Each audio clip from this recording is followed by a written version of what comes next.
Hey everybody, welcome back to Let's Talk. I am your host John, and today here on the channel we're going to be talking about 2005's Constantine and its brand new Warner Brothers 4K Blu-ray and 4K Steelbook that just came out. But before we get into that 4K Blu-ray review, guys, I always like to give a quick film review, and today is no different. So if you don't want to know anything about the film Constantine, you're just here for that 4K Blu-ray review, that's cool. You guys can skip ahead to that right now. So way back in 2005, Francis Lawrence gave us Constantine. He introduced the world to John Constantine, and I think it's about time that we gave the devil its due, because this is a very, very, very underappreciated comic book film that came out in 2005. Just right before comic book films really took off into the stratosphere. This is the same year as Batman Begins, which is another DC property, and this is a very well-crafted film, and it made a lot of money at the box office.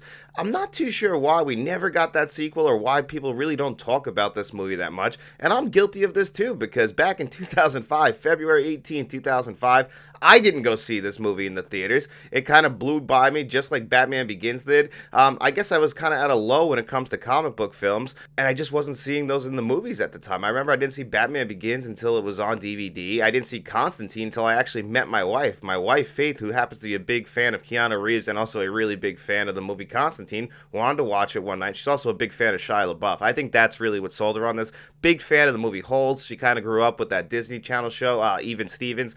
I think that's what sold her on the movie, and then she just kind of went into it and then ended up loving the movie. This movie features Rachel Weisz in a great role as well, and my God, Rachel Weisz does not age at all. She looks exactly the same right now. It's incredible. She does play twins in this movie. We don't really see the one twin, Isabel, too much. So for the most part, she is playing one character, but she does play twins. You also get Tilda Swinton in this movie as Gabriel. She is fantastic, as she always is. Tilda Swinton, another one of those great actresses that we just, she gets appreciated, but she doesn't get appreciated enough. The amount of range that she has since the early 1990s in films like Orlando is incredible. And another actress who just doesn't seem to age. And then, of course, you get Peter Stormare as the devil in this movie, and he is a fantastic devil. And I'm also going to say this is another actor who doesn't get his flowers that much. He is always willing to do whatever is asked of him. He'll always be John Abruzzi to me from the show Prison Break. I thought that was just, a great fleshed out role that he got to play. But in this one, he gets to play the devil, so that's just always something that's really fun.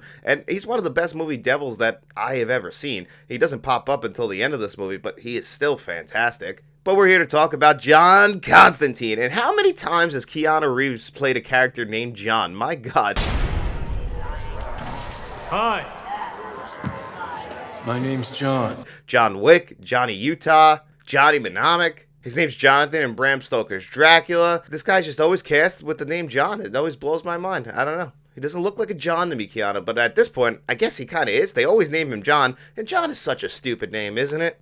But Keanu playing John Constantine is great casting. They don't really ask him to do. One thing about Keanu Reeves is if you kind of can limit his dialogue or have him deliver it in a certain type of tone, it always works. And it works very well in this movie. He is perfectly cast, in my opinion, as Constantine. This cynical guy who we find out pretty early in the movie, you know what? He can communicate with half-breed demons, half-breed angels, mainly because he was born with this psychic ability that lets him see these people, and it also allows him to, travel to hell and see what's going on down there. But when he was a kid, this was just too much for him, and eventually he tried to kill himself, and he was dead for 2 minutes. And in the eyes of God, even if you tried to kill yourself and didn't succeed, that's it. You're damned to hell, and John Constantine's not going to take this one falling down. So he decides, you know what, I'm going to send a bunch of these half-breeds back to hell, and I will buy myself into heaven. Now, you can't do that until the Swinton's Gabriel lays this out to him. If you're trying to get into heaven and you're doing all this stuff for selfish reasons, it's not going to work because you're being selfish, and that's a sin in itself. So you're not actually doing this because of the good of your heart. You're just doing this because you don't want to go to hell. And she lays that out for him. And that's something that is also very true. If you are a person out there who's just doing all these good deeds because you're doing it for your own selfish reasons, you shouldn't do that, because really, what are you trying to do? You're just trying to help yourself. You're not really trying to be that good giving person that you want people to think you're trying to be. So he has to learn that lesson throughout this entire film. And this is a spoiler review, so we can admit that by the end of this movie, he does learn that lesson. He learns to care about the Rachel Weisz character, and he's willing to sacrifice himself for the good of humanity and for the good of her, because her sister was willing to do that, willing to sacrifice herself so that the son of the devil wouldn't come to Earth. But of course, they share similar psychic abilities. She kind of buried him because she didn't want to be a cast out in society. Her sister had no problem with that, and, she left her alone. She abandoned her. That's pretty fucked up on Rachel Weisz's character, but it's also understandable. What would you do in that position? Are you going to sacrifice your entire life and have everybody call you a psycho? You'll probably start to believe it after a certain point, unless you're seeing demons. That might be another thing that kind of stops you from doing that. And speaking of those demons that we see in this movie, it is a 2005 film, so one thing I always like to rag on is the CGI of the time, and the CGI demons in this movie just, they look very bad.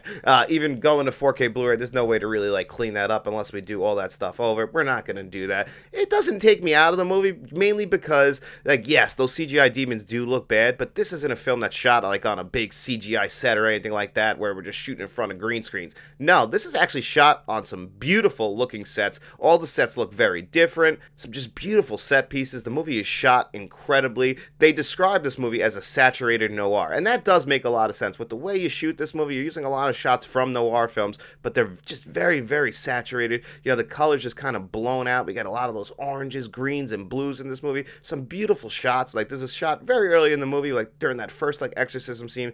John Constantine, we know he's a smoker. He's got lung cancer because he likes to smoke 30 cigarettes a day. He puts a cigarette down, and he's going to go do this, and he's going to come back to it. But we have the cigarette right here in the foreground while he's doing the exorcism in the background. Only the cigarette's in focus, and the background's out of focus.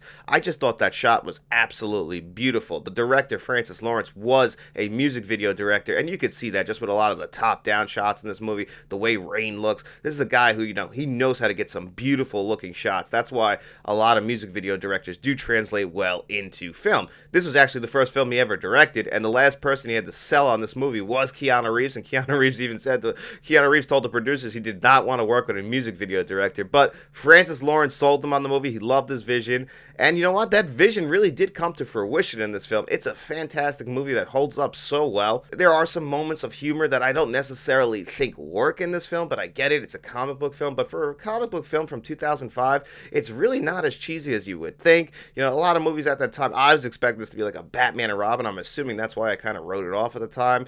Maybe I was just trying to be a cool teenager. I don't know why, but this is a fantastic, well-made film that I could highly recommend if you haven't seen it and you just wrote it off. Supposedly there's going to be a Constantine 2. We'll have to wait and see. I heard it's coming.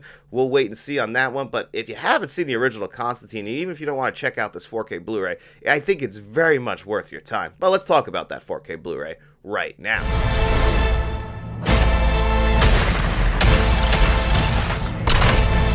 Well, at the time of recording this video, it is February 18, 2025, and that means it's been 20 years since Constantine came out in movie theaters, and today we're going to be celebrating 20 years with these brand new 4K Blu-rays that Warner Brothers gave us. Warner Brothers gave us this 4K Steelbook right here, and they also gave us the standard edition. I actually ended up opting to buy the standard edition from the Atomic Movie Store. This 4K Steelbook will actually be in a giveaway thanks to Kevin Kruger. He bought this and donated it to our channel members' 4K Blu-ray giveaway that we like to do every single month, so that's what you'll be able to see that. I do think that steelbook actually looks better than this. The flames are kind of indented into the steelbook.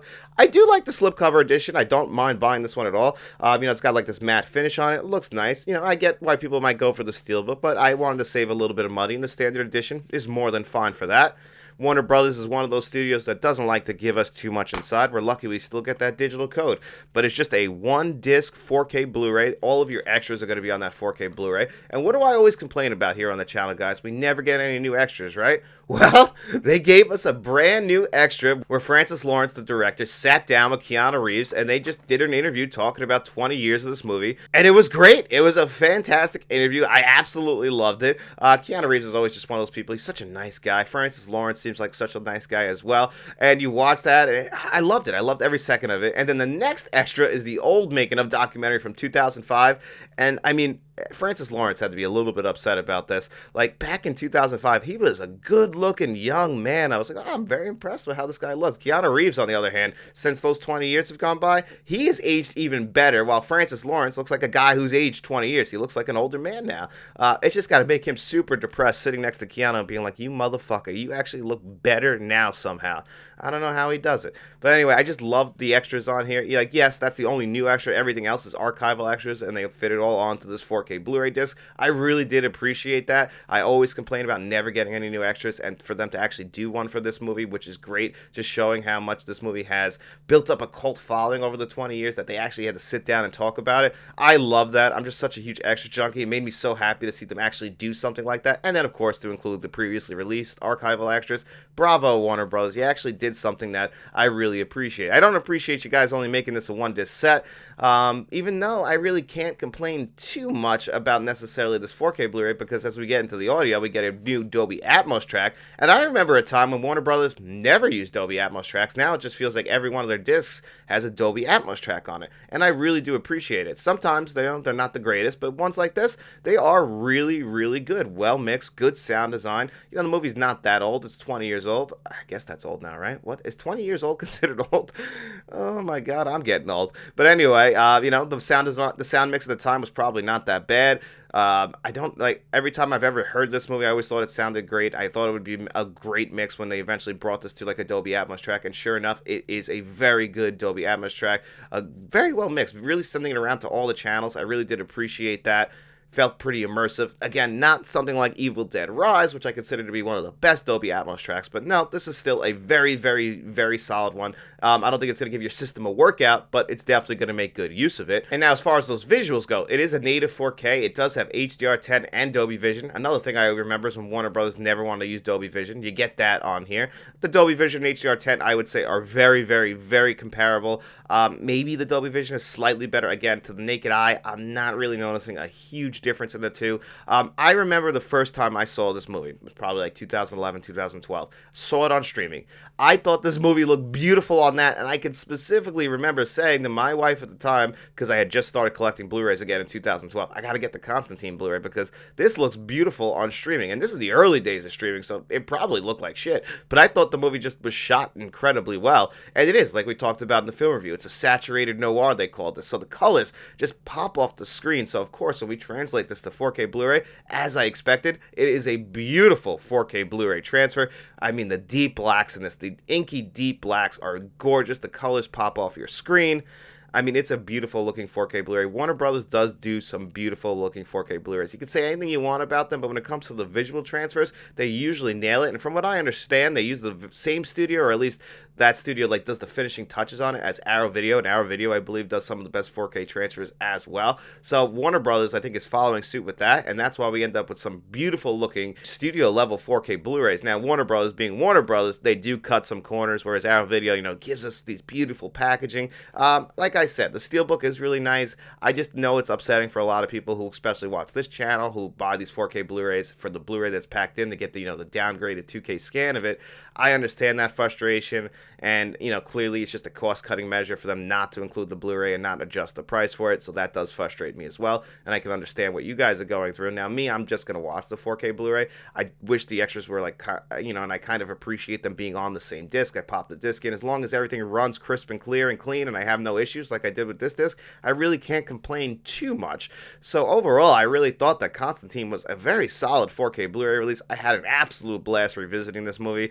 I forget every single time when I watch it how good this movie really is, just because it's a 2005 comic book film that, you know, just people forgot about. But if you haven't seen Constantine, checking it out on this 4K Blu-ray is probably the best way to go. Remember, it's a studio release, so eventually it will be on sale. So unless you're just a big fan of Constantine, you want to grab this right now, I could definitely recommend it because it's definitely a solid 4K Blu-ray release. That I'm going to go with an 8.5 out of 10 on this one. I thought it was a very good release from Warner Brothers. But anyway, guys, what do you think of the film Constantine? Are you a fan of it? Are you going to be grabbing this 4K Blu-ray? Let me know in the comment section below.